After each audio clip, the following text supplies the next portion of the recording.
ನಿಮ್ಮಂತ ಪಾಪಿಗಳು ಅಧಿಕಾರದಲ್ಲಿ ಇರೋದ್ರಿಂದ ಇವತ್ತು ನೊಂದ ಕುಟುಂಬಕ್ಕೆ ನ್ಯಾಯ ಸಿಗ್ತಾ ಇಲ್ಲ. ಕಾನೂನು ಸುವ್ಯವಸ್ಥೆ ಯಾವ ಅಧಿಕಾರಿಗಳು ಕಾಪಾಡಲ್ಲ, ಯಾರು ಉಲ್ಲಂಘನೆ ಮಾಡ್ತಾರೆ ಅವ್ರನ್ನ ಕೆಲಸದಿಂದ ಶಾಶ್ವತವಾಗಿ ವಜಾಗೊಳಿಸಿ, ಇಲ್ಲಾಂದ್ರೆ ರಾಜೀನಾಮೆ ಕೊಟ್ಟು ಮನೆಗೆ ಹೋಗಿ ತೊಲಗಿ. ನೀವು ಬಡವರಿಗೆ ಕಾನೂನು ಇಲ್ಲ, ಹಣ ಇರೋರಿಗೆ, ಶ್ರೀಮಂತರಿಗೆ, ರಾಜಕಾರಣಿಗಳಿಗೆ, ದೊಡ್ಡ ದೊಡ್ಡ ಅಧಿಕಾರಿಗಳಿಗೆ ಕಾನೂನು ಕಾಲ್ ಕಸ ಆಗಿದೆ. ಬಡವರಿಗೆ ಎದೆ ಮೇಲೆ ತುಳಿತಾ ಇದೆ. ಬಡವರಿಗೆ ಕಾನೂನು ಸುವ್ಯವಸ್ಥೆ ಹಾಳಾಗಿ IPL ಕ್ರಿಕೆಟ್ ಮ್ಯಾಚ್ ಆಡಿ ಇವತ್ತು ಒಂದು ಕುಟುಂಬ ಸಾವಿಗೀಡಾಗಿದೆ. ಅವರ ಕುಟುಂಬಕ್ಕೆ ನುಂಗಲಾರದ ತುತ್ತು ಪರಿಣಮಿಸ್ತಾ ಇದೆ. ಇದಕ್ಕೆಲ್ಲ ಮುಖ್ಯ ಕಾರಣ ಕಾನೂನು ಸುವ್ಯವಸ್ಥೆ ಹಾಳಾಗಿರೋದು. ಬಡವರಿಗೆ ಕಾನೂನು ಇಲ್ಲ, ಹಣ ಇರೋರಿಗೆ, ಶ್ರೀಮಂತರಿಗೆ, ರಾಜಕಾರಣಿಗಳಿಗೆ, ದೊಡ್ಡ ದೊಡ್ಡ ಅಧಿಕಾರಿಗಳಿಗೆ ಕಾನೂನು ಕಾಲ್ ಕಸ ಆಗಿದೆ. ಬಡವರಿಗೆ ಎದೆ ಮೇಲೆ ತುಳಿತಾ ಇದೆ. ಬಡವರಿಗೆ ಕಾನೂನು ಸುವ್ಯವಸ್ಥೆ ಹಾಳಾಗಿದೆ.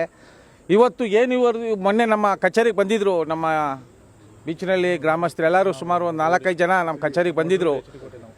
ಒಬ್ಬೊಬ್ಬರು ಒಂದೊಂದು ರೀತಿ ಮಾಹಿತಿ ಕೊಟ್ಟದ್ದು ನೋಡಿ ನಾವು ಆ ಕ್ಷಣದಲ್ಲಿ ನಾವು SP ಸಾಹೇಬರು ವಿಷ್ಣುವರ್ಧನ್ ಅವ್ರಿಗೆ ಕರೆ ಮಾಡಿದಾಗ ಯಾರೂ ಸಹ ಬಡವರು ತಾಸರ ಅವ್ರಿಗೆ ಬಡವ್ರದ್ದು ಒಂದು ಸಮಸ್ಯೆ ಏನೇ ಆಗಿದೆ, ಅದು ಏನೇ ಆಗಲಿ, ಯಾವುದೇ ಗಲಾಟೆ ಆಗಲಿ, ಏನೇ ಆಗಲಿ, ಈ ಅಧಿಕಾರಿಗಳು ಬೇಜವಾಬ್ದಾರಿತನ ಇವತ್ತು ಒಂದು ಕುಟುಂಬಕ್ಕೆ ನುಂಗಲಾರದ ತುತ್ತಾಗಿ ಪರಿಣಮಿಸ್ತಾ ಇದೆ. ದಯಮಾಡಿ ಕಾನೂನು ಸುವ್ಯವಸ್ಥೆ ಕಾಪಾಡಲಿಲ್ಲ ಅಂದರೆ ಈ ನಾಡಲ್ಲಿ ಮತ್ತೆ ನಾವು ಯಾರು ನೆಮ್ಮದಿಯಾಗಿ ಜೀವನ ಮಾಡೋಕ್ಕಾಗಲ್ಲ. ಇವತ್ತು ಏನು ಆ ಕುಟುಂಬಕ್ಕೆ ಸಂಬಂಧಪಟ್ಟಂಥ ಅಧಿಕಾರಿಗಳು ಕೂಡಲೇ ಕಾನೂನು ಕ್ರಮ ಕೈಗೊಂಡು ಆ ತಪ್ಪಿತಸ್ಥರಿಗೆ ಶಿಕ್ಷೆ ಆಗಲಿಲ್ಲ ಅಂದರೆ ಮುಂದೆ ಇದಕ್ಕೆ ಯಾರು ಕಡಿವಾಣ ಹಾಕೋಕ್ಕಾಗಲ್ಲ. ಕುಟುಂಬದವ್ರು ಹೇಳ್ತಿರೋದಕ್ಕೂ ಅಧಿಕಾರಿಗಳು ಹೇಳ್ತಿರೋದಕ್ಕೂ ಒಂದಕ್ಕೊಂದು ಸಂಬಂಧ ಇಲ್ಲ ಅಂದರೆ ಇವರು ಕಾನೂನು ಸುವ್ಯವಸ್ಥೆ ಆ ರೀತಿ ಕಾಪಾಡ್ತಾ ಇದ್ದಾರೆ.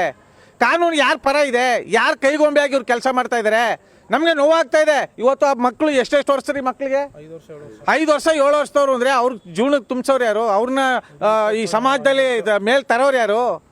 ದಯಮಾಡಿ ಮಾನ್ಯ ಗೃಹ ಸಚಿವರೇ, ನೀವು ವಿಫಲತೆ ಆಗಿದ್ರಿ, ಗೃಹ ಸಚಿವರಾಗಿ ವಿಫಲತೆ ಆಗಿದ್ರಿ.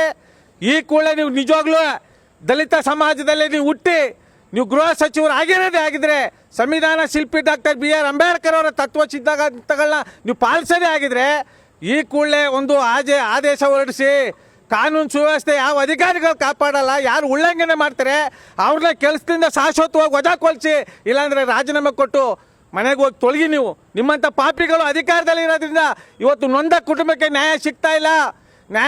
ಅವ್ರು ಹೇಳ್ತಿರೋದು ನೋಡಿದ್ರೆ ನಮಗೆ ನೋವಾಗಿ ನಮಗೆ ತಡೆಯೋಕ್ಕಾಗ್ತಾ ಇಲ್ಲ. ನಾವೇನಾದರೂ ಅಧಿಕಾರದಲ್ಲಿ ಇದ್ದಿದ್ರೆ ನಾವು ನಿಜವಾಗ್ಲೂ 100ಕ್ಕೆ 1000 ಪಟ್ಟು ಭೇದಿಸ್ತೇವೆ, ನೊಂದವ್ರಿಗೆ ನ್ಯಾಯ ಸಿಗ್ತೇವೆ. ನೀವು ಅಧಿಕಾರದಲ್ಲಿ ಇದ್ಕೊಂಡು ನಾವೆಲ್ಲ ಕಟ್ಟುವಂಥ ತೆರಿಗೆ ಸಂಬಳ ತಗೊಂಡು ಕಾನೂನಾತ್ಮಕವಾಗಿ ಕೆಲಸ ಮಾಡಲಿಲ್ಲ ಅಂದರೆ ನಾಳೆ ಈ ಶಾಪ ನಿಮ್ಮ ಮಕ್ಕಳನ್ನ ಬಿಡಲ್ಲ. ನೊಂದವ್ರ ಶಾಪ ಯಾರನ್ನೂ ಬಿಡಲ್ಲ. ಅನುಭವಿಸ್ತಾ ಇದ್ರಿ, ನೀವು ನೋಡ್ತಾ ಇದ್ರಿ, ನೀವು ಸಮಾಜ ಯಾವ ರೀತಿ ಹೋಗ್ತಾ ಇದೆ, ಕಾನೂನು ಸುವ್ಯವಸ್ಥೆ ಯಾವ ರೀತಿ ಹಾಳಾಗ್ತಾ ಇದೆ ಅಂತ. IPL ದಂಧೆ ಏನು ಅವ್ರಿಗೆ ದೂರು ಕೊಟ್ಟಿದ್ದಾರೆ, ಆ ದೂರಿನ ಅನ್ವಯ ಕಾನೂನಾತ್ಮಕವಾಗಿ ಸಂವಿಧಾನಬದ್ಧವಾಗಿ ಕಠಿಣವಾದಂಥ ಕಾನೂನು ಕ್ರಮ ಕೈಗೊಂಡು ಅವ್ರಿಗೆ ನ್ಯಾಯ ಕೊಡಿಸ್ಬೇಕು ಅಂತ ನಮ್ಮ ಮೈಸೂರು ದೇವಂತ ಕನ್ನಡಿಗರ ಬಳಗದಿಂದ